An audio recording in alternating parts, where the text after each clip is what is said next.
एक शब्द आपने सुना होगा या कभी कभी अखबार में पढ़ा होगा या किसी किताब में पढ़ सकते हैं। अगर आप पढ़ने का शौक़ रखते होंगे तो EWS, जिसका अगर हम विस्तार करें, ये संक्षेप में है इकोनॉमिकली वीकर सेक्शन, मतलब आर्थिक रूप से कमज़ोर वर्ग। मैं यहाँ पे बात करूँगा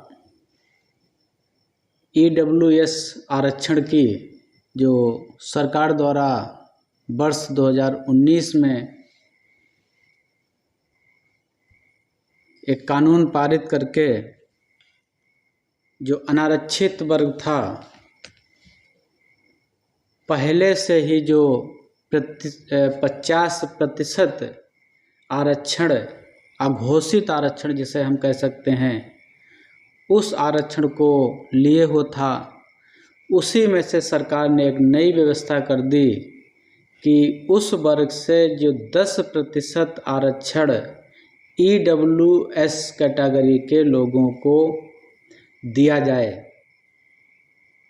मतलब शामिल तो वो लोग थे ही पहले से, लेकिन एक आर्थिक रूप से उनको अलग करके सरकार को पता था कि जो अघोषित आरक्षण है 50% का, उसमें से जो आर्थिक रूप से कुछ कमज़ोर व्यक्ति हैं, कम आय वाले हैं, वो भी आपको समझने की आवश्यकता है कि जो इसमें आय रखी गई है वो 8 लाख रुपए तक की है।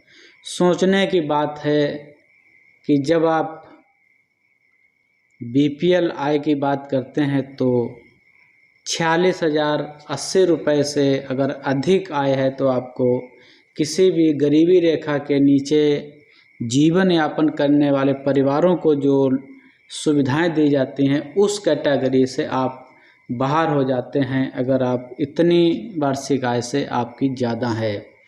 लेकिन यहाँ पे सरकार ने उस अघोषित आरक्षित वर्ग जो पहले से ही 50% का आरक्षण ले रहा था, उसी में से 10% ऐसे लोगों को आरक्षण देने की व्यवस्था कर दी जिनकी आय 0 से लेके 8 लाख रुपए प्रति वर्ष से तक है, प्रतिवर्ष तक है। तो आप इसे समझ सकते हैं कि जो 85% भारत की जनसंख्या है, जिसे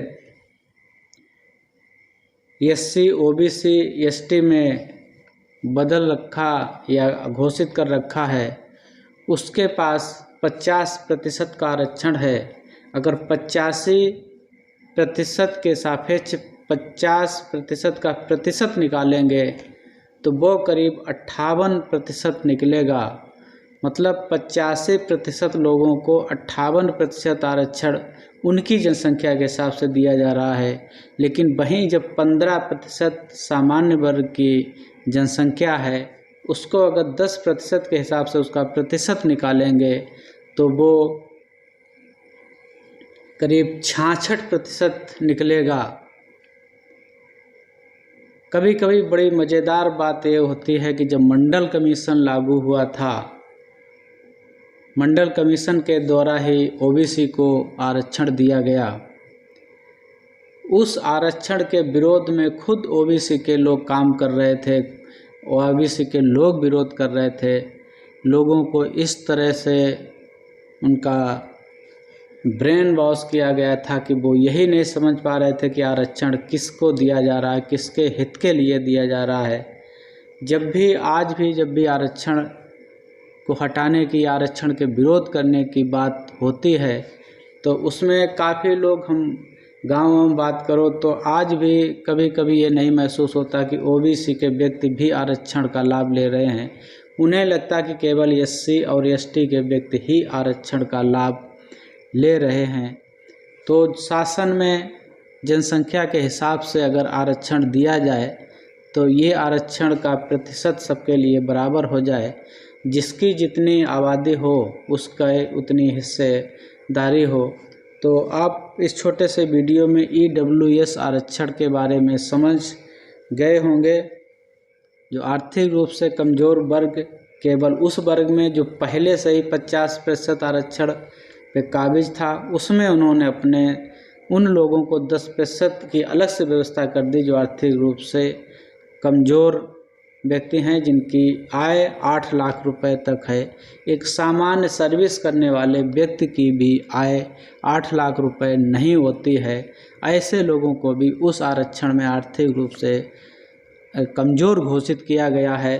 तो इससे आप समझ सकते हैं कि जो 15% अनारक्षित वर्ग है, जो उसका हाई लेवल होगा इनकम का, वो करोड़ों रुपए हो सकता है। जब 8 लाख रुपए तक सरकार उनको आर्थिक रूप से कमज़ोर मान रही है, जो ऊपर होंगे आर्थिक रूप से बहुत मजबूत वर्ग के होंगे, तो निश्चित ही उनकी आय करोड़ों रुपए ही होगी। तो आप हमारे इस चैनल को सब्सक्राइब कर लीजिएगा। वीडियो कहाँ तक आपको अच्छा लगा, लाइक और शेयर ज़रूर कर दीजिएगा।